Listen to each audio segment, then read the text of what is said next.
Buenas tardes, hermanos. Bienvenidos a la materia que vamos a estar desarrollando en este mes. Se llama Epístolas Generales, una materia muy interesante y para mí es un gozo y un privilegio poder compartir este tiempo con ustedes a través de la enseñanza de la palabra. Vamos a estar orando para dar inicio a la clase. Le pedimos al Espíritu Santo que sea guiándonos en toda la enseñanza. Amén. Padre amado, te damos gracias, Señor, en el nombre de Jesús, por tu inmenso amor, por tu misericordia. Señor, te honramos en esta tarde. Necesitamos decirte que te amamos, Señor, que estamos aquí, Señor, delante de ti para aprender más de ti. Precioso Dios, te damos gracias por tu abundante misericordia y pedimos que seas tomando el control y el dominio de cada clase. Manifiesta tu palabra en medio de la clase. Haz tu propósito en cada uno de nosotros. Te lo rogamos, Señor, en el precioso nombre de Jesús. Amén y amén. Bueno, primeramente nos vamos a presentar. Algunos quizás me conozcan, otros no. Estuve dando clases en Córdoba, pero posiblemente muchos ya se han graduado. Mi nombre es Marina Montero, soy de Mar del Plata y bueno, estamos en una modalidad especial que es el aula virtual o estas clases por video, por Zoom y bueno, es nuevo, pero confiamos que todo va a salir bien. Así que damos gloria a Dios por este recurso que estamos experimentando para que la enseñanza de la palabra de Dios no se detenga. Así que bueno, vamos a estar en esta semana comunicándonos, aprendiendo de la palabra. Mi forma de trabajar es trabajo con la cartilla, pero además siempre traigo información extra. Tenemos el grupo de WhatsApp por el cual usted va a poder realizar todas las preguntas o las dudas que quiera evacuar a través del grupo de WhatsApp. No tengo problemas en repetir el tema que no se ha entendido todas las veces que sea necesario, pero realmente no quisiera, hermanos, que usted se quede con ganas de preguntar o que realmente se quede sin entender un tema porque no se anima a preguntar. Yo no tengo problemas en contestar todas las veces que sea necesario hasta que el tema se entienda, ¿sí? Así que bueno, seguramente usted ya estuvo leyendo la cartilla, estuvo trabajando este libro. Vamos a ver primeramente en esta parte primera, la parte A de Epístolas Generales. Vamos a estar viendo el libro de Santiago y primera carta de Pedro. Esto abarca la primera parte. Usted ha estado estudiando, ve que es riquísimo estas cartas, estos dos libros, así que mucho para desarrollar, mucho para hablar y también, ¿por qué no?, para debatir. Así que bueno, usted allí en su cartilla tiene, en la primera hoja dice instrucciones para el estudio de las epístolas. No sé si usted lo habrá visto ya, pero bueno, ante la duda prefiero desarrollarlo, ¿sí? Nos da realmente unas pautas para poder realizar el estudio de las epístolas. Nosotros sabemos que el género epistolar o las epístolas es un género usado en el Nuevo Testamento que es a través de una forma nueva o una forma diferente de comunicar la palabra, que es a través de las cartas, porque epístolas son cartas. Usted va a ver que aquí dice lea la carta completa, si es posible léala 2 veces. Pero hermanos, de verdad que para entender bien un tema, estudiosos han comprobado que hay que leerlo con un mínimo de 5 veces para poder realmente asimilar todo lo que el tema nos está hablando o la carta nos está hablando. Así que bueno, por lo menos 2 veces, pero le recomiendo 5 veces. Dice, trate de aprovechar toda la riqueza que puede proporcionar el estudio de las palabras más repetidas de cada libro. Vamos a ver que cada libro podríamos identificar la palabra que más se repite y va a estar directamente relacionada con el mensaje de la carta. Y ahí en las instrucciones para leer la carta dice, ábrala con fe y la convicción de que es palabra viva de Dios. Esto, hermanos, es imprescindible. Toda vez, pero no para las epístolas nada más, sino toda vez que nos acercamos a leer la palabra de Dios, a leer la Biblia, cada vez que abrimos la Biblia, tenemos que tener esta convicción, esta certeza, que es palabra de Dios, palabra viva y que nos va a hablar. Muchas veces escuchamos decir, aún en nuestros hermanos, Dios no me habla, no sé qué le pasa, que yo le hablo y Él no me contesta o no me habla. Y si nosotros entendiéramos que toda vez que abrimos la Biblia, Dios nos está hablando, porque es palabra viva de Dios. Ahora, tenemos que tener esa convicción y justamente eso nos va a llevar a tener la actitud correcta cuando nos ponemos delante de la palabra de Dios, entendiendo que es palabra de Dios, que no estamos solos, que obviamente Dios está y que nos quiere decir algo. Entonces, esa expectativa, ¿qué es lo que Dios quiere hablarme? Y cuando encima esa expectativa nos va a llevar a realmente no soltar la palabra hasta que entienda el mensaje que Dios quiere decirme. ¿Qué quiero decir con esto? Que no nos vamos a quedar con una parte superficial, sino que vamos a querer profundizar en lo que Dios quiere decirnos. Muchas veces cuando dialogamos con alguna persona, algún amigo, y nos dice algo que no entendemos, decimos, no te entiendo.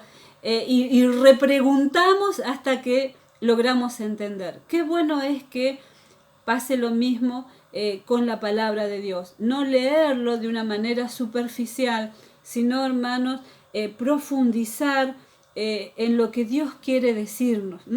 Fíjese que dice que nosotros leemos en busca de alimento espiritual.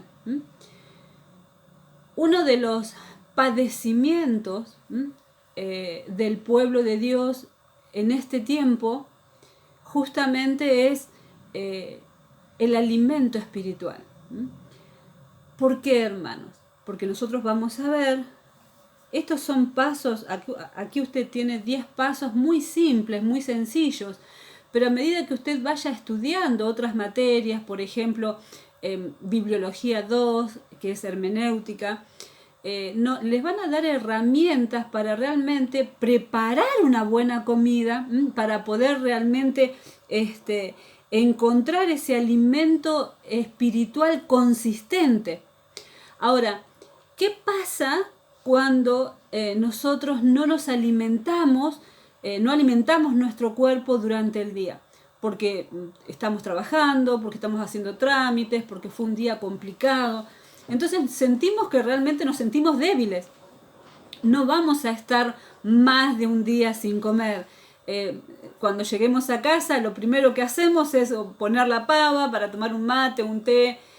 Necesitamos alimentarlo. Lo mismo pasa con el alimento espiritual, con nuestro espíritu. Necesita alimento. Y la palabra de Dios es ese alimento. Ahora bien, tiene que ser un alimento, una dieta equilibrada, un alimento consistente, puro, que no esté adulterado, como lo vamos a ver en el libro de Santiago. Porque si nos alimentamos mal, ¿qué pasa con nuestra salud física cuando nos alimentamos mal? Bueno, también con nuestra salud espiritual cuando nos alimentamos mal. Si comemos mucha comida chatarra, el colesterol por las nubes, presión alta, obesidad, diabetes, pero cuando nos alimentamos bien, tenemos realmente un cuerpo saludable. Lo mismo con la comida espiritual. Se necesita tiempo, hermanos. Se necesita tiempo, se necesita esa actitud, esa expectativa de que Dios nos va a hablar y que realmente necesitamos escuchar lo que Dios tiene para decirnos. En un tiempo donde todo es muy rápido, donde todo es instantáneo, imagínense que en tiempo de nuestros abuelos, para preparar una comida casera, un puchero, se empezaba muy temprano, porque se ponía una olla grande, unos osobucos, unos huesos grandes, potentes, se echaban primero y después se iba agregando la verdura conforme el tiempo que necesitaba para cocinarse, ¿no? Lo que tardaba más se echaba primero. El tema es que nuestras abuelas ponían la olla como a las 6 de la mañana para tomar esa sopa potente, ese puchero al mediodía. Llevaba su tiempo, el cuidado preciso, cada ingrediente, en qué momento, para poder obtener una comida realmente fuerte. Ahora bien, en este tiempo se toma sopa, sí, es verdad, pero abro el sobrecito, hiervo el agua, pongo el sobrecito en una taza y pongo el agua caliente, lo revuelvo y tengo una sopa. Y la preparé en minutos. Esto es tremendo, hermanos, cuando se aplica la palabra de Dios. Necesitamos tiempo, necesitamos ser responsables. Necesitamos ser responsables. ¿Por qué? Porque es bueno para nosotros. Es bueno para nuestra salud espiritual. Cuando no nos alimentamos bien, ¿cuál es la consecuencia? Que nos vamos a encontrar que tenemos una desnutrición espiritual. Vamos a estar débiles, sin fuerzas, vamos a ver todo negativo, vamos a estar quejosos, porque realmente nos falta, hermano, alimento espiritual. Entonces, pudiendo estar fortalecidos, corremos el riesgo de sentirnos débiles, de estar desnutridos, y nosotros sabemos que hay muerte por desnutrición. Entonces necesitamos alimentarnos, hermano.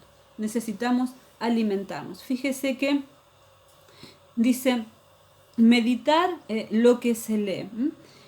Tenemos que, cuando nosotros abrimos la palabra de Dios en busca de ese alimento espiritual, lo primero que tenemos que hacer es una serie de preguntas. Estas preguntas son básicas, hermano. No es que cada vez que usted lea un texto va a encontrar respuesta para cada una de estas preguntas. Pero estas preguntas sirven de modo de guía para que usted pueda realmente hacer un estudio beneficioso de la palabra de Dios. Por ejemplo, ¿cuál es el tema general de este pasaje? ¿Cuál es la lección principal que el pasaje enseña? ¿Cuál es para mí el versículo más inspirador en este pasaje? ¿Qué enseña este pasaje acerca de Dios? ¿Encuentro en el pasaje algún ejemplo que deba seguir? ¿Señala el pasaje algún pecado que yo debo confesar? ¿Hallo en este pasaje algún error que debo evitar? Hermanos, usted sabe que hay una manera de aprender y es cometiendo nuestros propios errores o aprendiendo justamente de los errores de los demás. Cada vez que nosotros leemos la palabra de Dios y la palabra deja registrado errores que han cometido nuestros hermanos, nuestros antepasados, podemos aprender de los errores de ellos, sin necesidad de tener que pegarnos nuestros propios golpes. Pero bueno, a veces elegimos equivocarnos nosotros mismos para aprender. Entonces, ¿hay algún error que debo evitar? ¿Presenta el pasaje algún deber que necesito cumplir? ¿Contiene el pasaje alguna promesa que debo reclamar? ¿Consigna el pasaje alguna oración que debo hacer mía? En el punto anterior, cuando habla de la promesa que debemos reclamar, me parece que reclamar no es la palabra correcta, porque no podemos reclamarle nada a Dios. No podemos reclamar. La palabra apropiada sería: ¿contiene el pasaje alguna promesa que debo apropiarme? Yo debo apropiarme de esa promesa, no reclamarle a Dios. Y entonces vemos que dice: consigna el pasaje alguna oración que debo hacer mía. Podemos aprender incluso hasta cómo orar de una manera más efectiva, leyendo obviamente las epístolas. Cada vez que oramos, hermanos, tiene que estar la Biblia abierta, sí o sí. Toda vez que vamos a orar, vamos a tener un tiempo de oración, la palabra de Dios tiene que estar abierta, porque la oración efectiva, la oración eficaz, la oración que va a agradar a Dios, va a ser aquella oración que se haga conforme la voluntad de Dios. Y nosotros encontramos la voluntad de Dios escrita en la palabra. Por eso orar conforme lo que la palabra dice, esa es una oración efectiva. Por eso necesitamos primero escudriñar las escrituras, leer la palabra, para poder, como base en la palabra, poder dirigir nuestra oración a Dios. Y no va a ser una oración emocional, sino que va a ser una oración fundamentada en la palabra. Y una oración con fe, porque dice que la fe viene por el oír, y el oír la palabra de Dios. Entonces, no queremos decir, dice en su material, que todos los pasajes bíblicos que leamos vamos a encontrar respuesta a estas 10 preguntas. Pero el hecho de estar pendientes de hallar algo relacionado con todas ellas nos ayuda a mantenernos más alertas. Además, esta manera de leer tiene la grandísima ventaja de que nos obliga a descubrir en la Biblia un mensaje personal. Evidentemente, hermanos, nos acercamos a la palabra de Dios para encontrar un mensaje personal para nuestra vida. Además de, obviamente, conocer más de Dios, necesitamos encontrar ese mensaje personal, eso que es lo que Dios quiere decirme. Medite lo que lee. Fíjese que aquí la meditación es lo que se ha llamado como digestión espiritual. Es el proceso mediante el cual el significado de nuestras lecturas o de nuestra observación es asimilado y convertido en fibra moral y espiritual. Fíjese que algunos pasajes usted tiene ahí que inculcan este deber, que señalan las esferas de su operación y que ensalzan sus beneficios. Usted tiene allí. Entonces, hermano, es meditar. No es, muchas veces pasa que el pastor predica el sermón en el culto el fin de semana, y al próximo fin de semana pregunta: ¿recuerdan, hermanos, lo que el Señor habló el culto anterior? Y se hace un silencio. Si hubiese un grillito diría cric, cric. Entonces empezamos como desesperados a tratar de encontrar el pasaje bíblico que se predicó. Entonces quiere decir que hemos escuchado y no hemos meditado, porque meditar es ese proceso, es un proceso donde lleva tiempo para asimilar esa palabra, para que de lo que entró por nuestro oído y quedó en nuestra mente, en nuestro conocimiento, pueda, hermanos, hacer todo el proceso completo, bajar a nuestro corazón, porque si baja a nuestro corazón va a afectar nuestra voluntad. Cuando afecta nuestra voluntad, vamos a poner por obra esa palabra que hemos escuchado, que nos han predicado o que hemos leído en la Biblia. Ese es el proceso. Entonces necesitamos realmente pensar, porque meditar justamente es pensar, es tratar de entender e interpretar lo que el pasaje dice para aplicarlo a nuestra vida con oración y acción. Si usted ve la palabra oración, si la dividiéramos dice oración, o sea, orar y accionar. Orar y accionar. Entonces, lleva un proceso, un tiempo. Otro consejo que nos da aquí la cartilla es marque la Biblia. Yo tengo mi Biblia, hermanos, escrita, marcada con señalador, con resaltador. Realmente, hermanos, es una reverencia mal entendida la que no permite marcar los pasajes, las palabras, hacer anotaciones en los márgenes.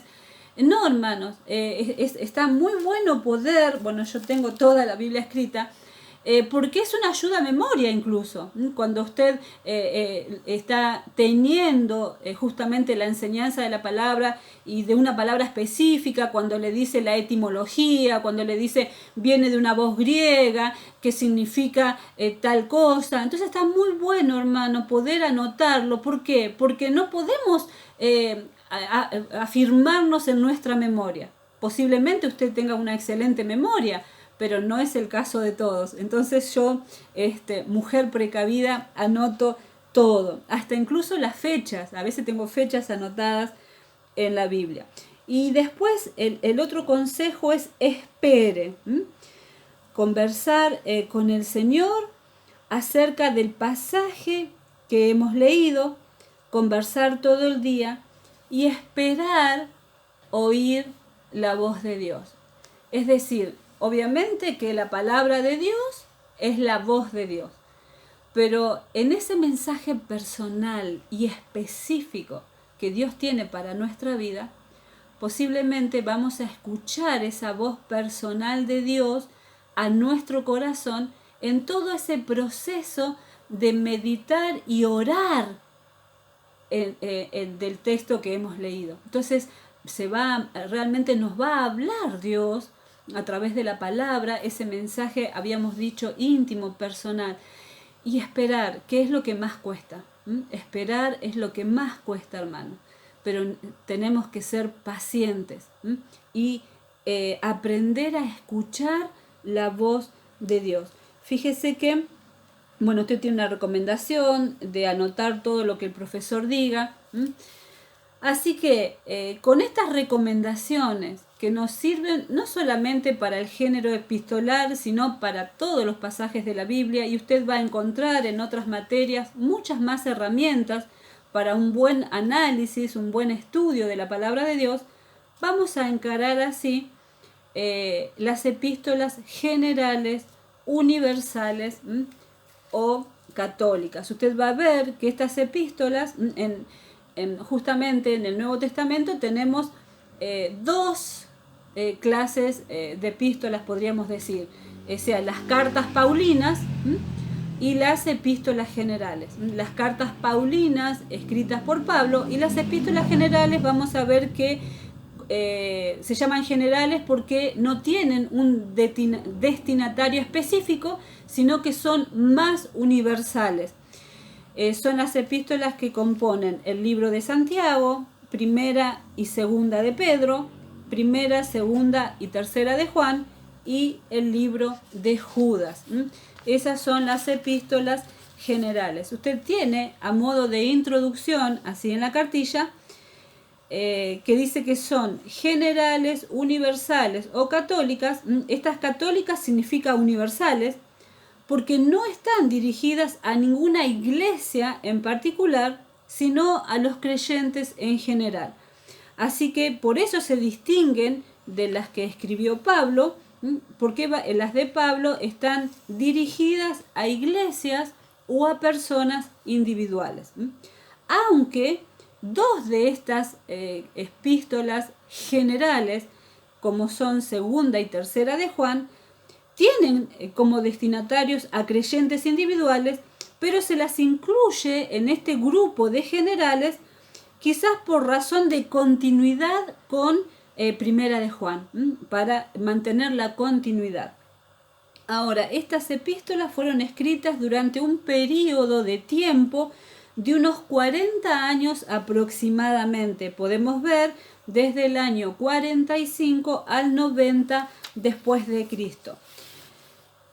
Podemos decir entonces en forma general que primera de Pedro y Santiago, que es lo que vamos a ver ahora en esta primera etapa, son predominantemente éticas, es decir, que contienen normas morales de vida y conducta para el creyente. Segunda de Pedro y Judas son escatológicas, es decir, que tratan de los acontecimientos finales. Primera de Juan es cristológica, contiene doctrina acerca de Cristo, y segunda y tercera de Juan son exhortativas y contienen enseñanza sobre las relaciones entre hermanos. Fíjese que cuando dice que primera de Pedro y Santiago son predominantemente éticas, la palabra ética viene del griego ethos, que significa forma de ser o carácter. La palabra moral viene de la palabra latina morales, que significa relativo a las costumbres. Entonces, la ética es un conjunto de conocimientos derivados de la investigación de la conducta humana al tratar de explicar las reglas morales de manera racional, fundamentada, científica y teórica. Es una reflexión sobre la moral. Y la moral es el conjunto de reglas que se aplican en la vida cotidiana y todos los ciudadanos las utilizan continuamente. Estas normas guían a cada individuo orientando sus acciones y sus juicios sobre lo que es moral o inmoral, correcto o incorrecto, bueno o malo. No tengo una pizarra, realmente damos gracias a Dios por esta nueva manera de enseñar, pero se extraña, hermanos, el interactuar con la clase, con los alumnos, usar la pizarra y poder explicar. Pero bueno, yo voy a usar una pizarra imaginaria y yo le voy a invitar a que usted también ejercite la imaginación. Si hiciéramos un corte transversal, ¿vio como la corteza, el tronco de un árbol, cuando uno hace un corte transversal para ver los anillos que el tronco tiene? Si nosotros hiciéramos un corte transversal sobre, podríamos decir, el ser humano, veríamos que la parte, o sea, sería redondo, ¿no? La parte de afuera o la cáscara, podríamos decir, eso es lo que se denomina ética. Es lo que está en superficialmente. Ahora, lo moral lo encontraríamos en el centro, en el centro. Sería lo que sería el corazón de esa molécula del ser humano. Entonces, la moral es lo que está en el interior y la ética es lo que recubre, toda esa capa que recubre, que es lo superficial y es lo que la sociedad puede ver. Es lo que la sociedad puede ver. Ahora, fíjese que cuando nosotros tenemos mayor comunión con Dios, mayor santidad. Cuando hay mayor santidad, hay mayor autoridad y nos lleva a crecer espiritualmente. Entonces, hermanos, fíjese que la ética es lo que la sociedad va a ver de nosotros y que va a mostrar justamente lo moral, lo que está dentro nuestro. Esas normas morales que rigen nuestro interior, nuestra voluntad, y se va a manifestar, y es lo que la sociedad va a ver. Si la persona tiene ética, no tiene ética, es más o menos para poder entender la diferencia entre lo ético y lo moral.